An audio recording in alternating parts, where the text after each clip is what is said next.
বাসন্তী লাগোয়া ধাপায় বিধ্বংসী আগুন, প্লাস্টিকের কারখানায় আগুন, এমনটাই জানা যাচ্ছে। কালো ধোঁয়ায় চতুর্দিক ঢেকে গিয়েছে এবং ঘটনাস্থলে দমকলের 6টি ইঞ্জিন। আরো বিস্তারিত আপডেট দিতে পারবে সেইখান থেকে রয়েছে আমাদের প্রতিনিধি শান্তিকা বন্দ্যোপাধ্যায়। শান্তিকা, যেমনটা জানা যাচ্ছে যে প্লাস্টিক কারখানায় আগুন, ঠিক কিভাবে আগুন লাগলো কি জানা যাচ্ছে?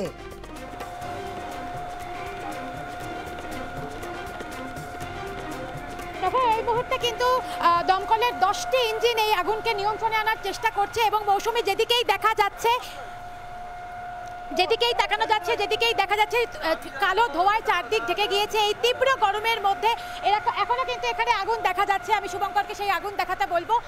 এখনো যে টায়ার কারখানা, টায়ারের গুদাম, সেখান থেকেই কিন্তু আগুন লেগে গিয়েছে এবং এতটা জায়গায় আগুন লেগেছে এবং এলাকাবাসী যারা রয়েছেন তারা কিন্তু জানাচ্ছেন যে দমকলকে যখন খবর দেওয়া হয়, দমকল কিন্তু প্রায় আধ ঘন্টা পরে আসে এবং সেখান থেকেই কিন্তু এত বড় একটা আগুন ছড়িয়ে পড়ে। যেদিকেই তাকানো যাচ্ছে সেদিকেই কিন্তু শুধু আগুন আর আগুন দেখা যাচ্ছে এবং চতুর্দিকে কিন্তু শুধুমাত্র ধ্বংসস্তূপ এবং এর পাশাপাশি একদিকেই তীব্র গরম এবং তার মধ্যে এই ভয়াবহ একটা পোড়া দুর্গন্ধ।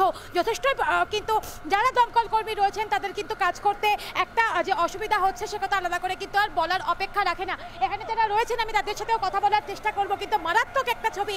এখনো পর্যন্ত এই টায়ারগুলো থেকে কিন্তু আগুন, সেই আগুন কিন্তু স্পষ্টভাবে জ্বলতে দেখা যাচ্ছে এবং এই টায়ার, এই যেটা বলতে হচ্ছে যে টায়ারের কারখানার যে গুদাম, সেই গুদামেই আগুন লেগেছে এবং সেই ছবিটা কিন্তু, এই ছবি কিন্তু সমস্ত রকম কথা বলে দিচ্ছে এবং যেদিকেই তাকানো হচ্ছে সেদিকেই কিন্তু এই পুড়ে যাওয়ার চিহ্ন। এবং যারা এলাকাবাসী রয়েছে আমি কথা বলার অবশ্যই চেষ্টা করব। দাদা, কখন আগুন দেখলেন? আমি এসে দেখি যে ট্রান্সমিটারে লেগে গেছে আগুনটা। আগে প্রথমে তোমাদের এইখান থেকে উঠেছে, টেয়ার কোম্পানির থেকে। এবং দমকল কর্মীদের যখন খবর দেওয়া হয়েছে কতক্ষণের মধ্যে? মোটামুটি আধা ঘন্টার মতো লেগে গেছে। দমকলকে দেরিতে এসেছিল না, এবং আরও এখানে প্রচুর মানুষজন রয়েছেন। আমি কথা বলার অবশ্যই চেষ্টা করবো, তার আগে তার সঙ্গে কিন্তু ছবিটা একবার দেখাবো। দাদা, একটুখানি কথা বলার চেষ্টা করবো। কটা নাগাদ প্রথম আগুনটা দেখলে? সে তো আমরা বলতে পারবো না। আমাদের বন্ধু বান্ধব ধাপা থেকে ফোন করে বলেছে যে এখানে আগুন লেগে আছে, তারপর আমরা এখানে এসেছি। প্রথম কোনখানটায় আগুন লেগেছিল বলে জানা যাচ্ছে? এইটায় প্রথমে তো শুনলাম যে এই ট্রান্সফরমার থেকে আগুন লেগে গেছে, সেটাই জানতে পারি, আর কিছু বলতে পারবো না এখন। একটা কথা বলার যে অসুবিধা সেটাও কিন্তু হচ্ছে এই তীব্র ধোঁয়াতে। দাদা, কটা নাগাদ প্রথম আগুন দেখলেন? আমি দেখিনি, আমি কিছু দেখিনি। এবং আমি একটুখানি সামনে যাওয়ার চেষ্টা করব।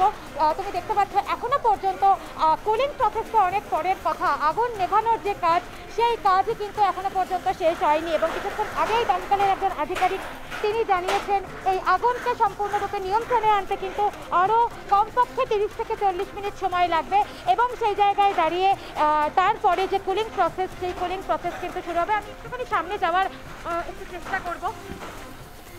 বিধ্বংসী অগ্নিকাণ্ড ঢাকার নর্থপুকুরে, সে কথা আলাদা করে কিন্তু আর বলার অপেক্ষা একেবারে রাখে না। এবং তুমি দেখতে পাচ্ছ কিরকমভাবে দমকল কর্মীরা নিরন্তর প্রচেষ্টা চালিয়ে যাচ্ছেন এই আগুনকে যাতে নিয়ন্ত্রণে আনা যায়। দাদা, একটু কথা বলার চেষ্টা করব। হ্যাঁ, আচ্ছা, আপনি যখন এলেন তখন কি দেখলেন এলাকায়? পুরো ধাওয়া করে জ্বলছে, এইটুকুই দেখলাম। পুরো ধরে গেছে অতটা দূর পর্যন্ত।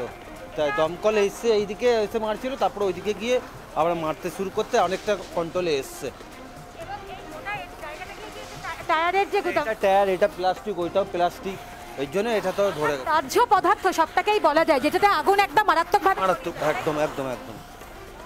এবং একদিকে টায়ার, একদিকে প্লাস্টিক, একদিকে কিন্তু যে সমস্ত দাহ্য পদার্থ, সেই সমস্ত জিনিসপত্রের গুদাম ছিল এবং এখানে কিন্তু প্রচুর পরিমাণে তার দেখতে পাওয়া যাচ্ছে, যে তারও কিন্তু একেবারে দাহ্য পদার্থ। অর্থাৎ যেখানে একটুখানিও আগুন লাগলে সেই আগুন কিন্তু একটা ভয়াবহ আকার ধারণ করবে এবং এক্ষেত্রেও কিন্তু সেটাই হয়েছে। তবে যেটা এখনো পর্যন্ত স্বস্তির বিষয়, এই ভয়াবহ অগ্নিকাণ্ডে ক্ষয়ক্ষতি তো প্রচুর হয়েছে নিঃসন্দেহে, কিন্তু যেটা রক্ষা করা গিয়েছে তা হলো মানুষের প্রাণ। আমি সামনে প্রচুর মানুষকে আমি দেখতে পাচ্ছি, তাদের সাথে একবার কথা বলার চেষ্টা করব নিশ্চয়ই। তুমি দেখতে পাচ্ছ একদম এই যে আগুন, এখান থেকে কিন্তু এই দিকটাকে আগুনটা কিছুটা হলেও এখন নেভানো গেলেও সম্পূর্ণ নেভানো যায়নি। বলতেই কিন্তু আগুনের শিখা আবারও এই জায়গা থেকেও কিন্তু দেখা যাচ্ছে। যারা রয়েছেন প্রচুর মানুষজন, একবার কথা বলবো। শান্তিকা কিন্তু এই দাদা, এত যখন বড় এলেন এখানে কি অগ্নিকাণ্ড দেখলেন কি এলাকার কারণে ঘটলো সেটা কি কিছু জানা যাচ্ছে? এটা যখন এলেন কি দেখলেন এলাকার ছবি? अभी तो हम आए हैं।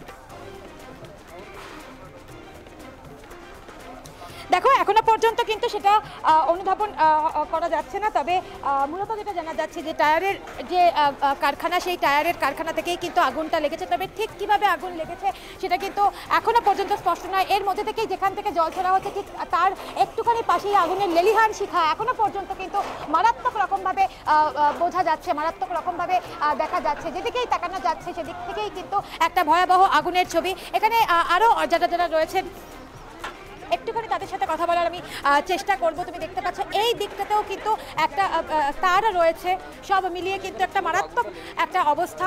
আগুন লেগেছে আমি কি করে বলবো, আমি তো দেখিনি।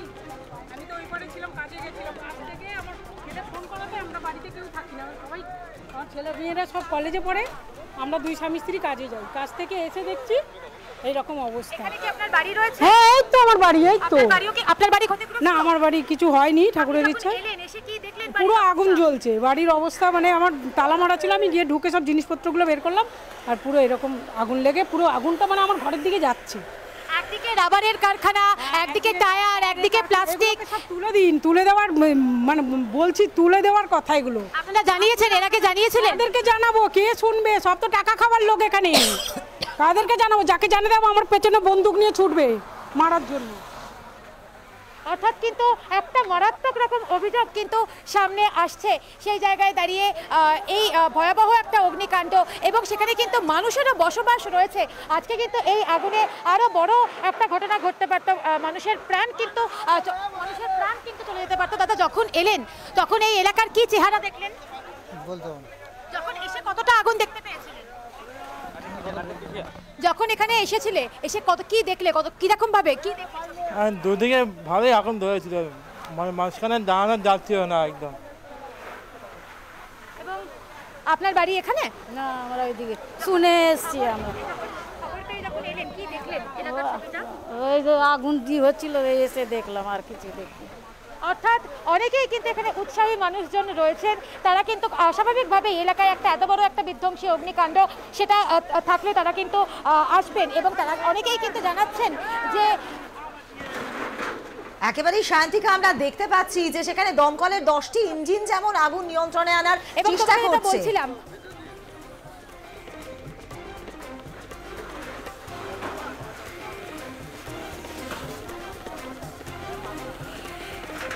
হ্যাঁ শান্তিকা, যেমনটা তুমি বলছিলে সাধারণ মানুষও কিন্তু সেখানকার বসবাসকারী মানুষরা দমকলের সাথে সাথে তারাও কিন্তু হাত লাগাচ্ছেন আগুন নিয়ন্ত্রণে আনার জন্য।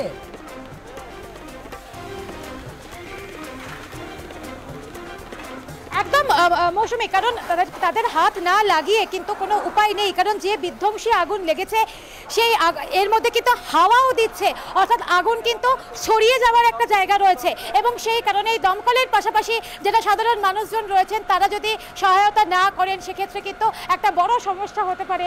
এবং আমারও কিন্তু একটু পিছন দিকটায় চলে এসেছি আমরা, যেদিকেই এখানটাতেও কিন্তু প্রচুর ধোঁয়া রয়েছে, যথেষ্ট ধোঁয়া কিন্তু রয়েছে এই দিকটাতেও। এবং সব থেকে বড় যেটা হচ্ছে মৌসুমী, তা কিন্তু কথা বলার ক্ষেত্রে একটা মারাত্মক অসুবিধা হচ্ছে।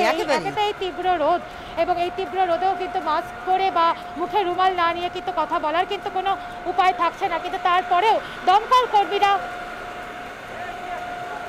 কর্মীরা তারা কিন্তু নিরন্তরভাবে চেষ্টা করে যাচ্ছেন কত দ্রুত এই আগুনকে নিয়ন্ত্রণে আনা যায়। মৌসুমী, একেবারেই তাই শান্তিকা, আমরা যে ছবি দেখতে পাচ্ছি সেই ছবিতে কালো ধোঁয়া একেবারে যেমনটা তুমি আমাদেরকে জানালে, একদিকে প্লাস্টিকের যেরকম কারখানা রয়েছে তার সঙ্গে টায়ারের কারখানা, সবটা মিলিয়ে কিন্তু দাহ্য বিষয়গুলো রয়েছে, অর্থাৎ আগুন খুব দ্রুত ছড়িয়ে পড়ছে এবং তার সঙ্গে সঙ্গে কালো ধোঁয়ায় চতুর্দিক ঢেকে গিয়েছে। এবং যেমনটা আমরা দেখতে পাচ্ছি যে সকলের শ্বাস নিতেও খুব কষ্ট হচ্ছে, তার সঙ্গে প্রচন্ড চড়া গরম, সুতরাং সব মিলিয়ে একটা অস্বস্তিকর পরিবেশ রয়েছে। সেই জায়গায় দাঁড়িয়ে দ্রুত কিভাবে আগুন নিয়ন্ত্রণে আনা যায়, যদিও খানিকটা নিয়ন্ত্রণ করা সম্ভবপর হয়েছে, কিন্তু তবুও এখানে আগুন কিন্তু এখনো ধিকি ধিকি করে জ্বলছে, তার ফলে যে কোনো মুহূর্তে আরো বড় সড়ো ভাবে কিন্তু আগুন ছড়িয়ে যাওয়ার সম্ভাবনা থেকেই যাচ্ছে।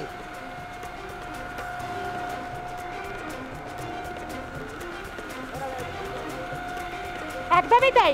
এবং এই মুহূর্তে এই আগুনকে নিয়ন্ত্রণে আনার এবং এখানে আমরা সরাসরি একদম গ্রাউন্ড জিরো থেকে সেই অগ্নিকাণ্ডের যে ছবি আমার ক্যামেরা পার্সন শুভঙ্কর লাহা তুলে ধরছেন। এবং এক্ষেত্রে কিন্তু সবথেকে বড় প্রতিকূলতা নিঃসন্দেহে একদিকে রোদ, এর পাশাপাশি হাওয়া এবং এই যে পোড়া দুর্গন্ধ, এই ত্রয়ী কিন্তু একটা বাধার সৃষ্টি করছে এবং এই একই বাধার সম্মুখীন হচ্ছেন যারা দমকল কর্মী রয়েছেন তারাও। এবং এই যেহেতু দাহ্য পদার্থ, সেই দাহ্য পদার্থের ক্ষেত্রে বাড়তি সতর্কতা সেটাও কিন্তু হতে হচ্ছে। এবং একটু দমকল কর্মী যারা আধিকারিক রয়েছেন আমি একবার একটুখানি কথা বলার চেষ্টা করব।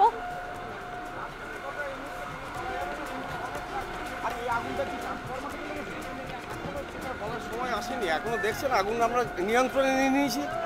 এরপরে আরেকটু ঠান্ডা হতে দিন, তারপরে আমরা 15টা ইঞ্জিন আর 3টে পাম্প আছে স্পেশাল। না, কারখানা অনেক বলছে এরা, এবার সেটা আমরা নিজেরা যতক্ষণ না বলতে পারছি আপনাদেরকেও বলতে পারবো। ঠিক আছে, আগুন সম্পূর্ণ নিয়ন্ত্রণ। পকেট ফায়ার তো থাকবেই, এরকম কমার্শিয়াল সেটা এখন কন্ট্রোলকে জিজ্ঞেস করতে হবে। আমরা তো ঘড়ি দেখে বেরোই।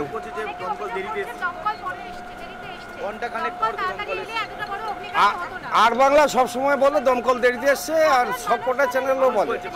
সাধারণ মানুষের আপনার আমাদের কটায় ফোন কল হয়েছে আর আমাদের কটায় গাড়ি বেরিয়েছে দেখুন।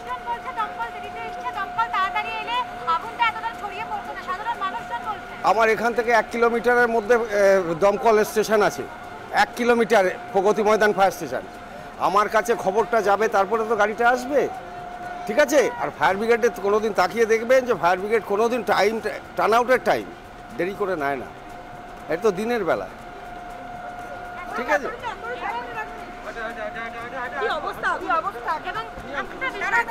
একেবারেই তাই শান্তিকা। সুতরাং আমরা দেখলাম দমকল বাহিনীর যে কর্মকর্তারা রয়েছেন তারা কিন্তু রীতিমতো আগুন নিয়ন্ত্রণে আনার চেষ্টা করছেন। আগুন নিয়ন্ত্রণে এসেছে, তবে এখনো পকেট ফায়ারিং চলছে। তার ফলে আগুন যদি একেবারে পুরোপুরি নিভে যায় তাহলে কিন্তু গোটা বিষয়টি আরো বেশি পরিষ্কার হবে। আপাতত ধন্যবাদ তোমাকে শান্তিকা।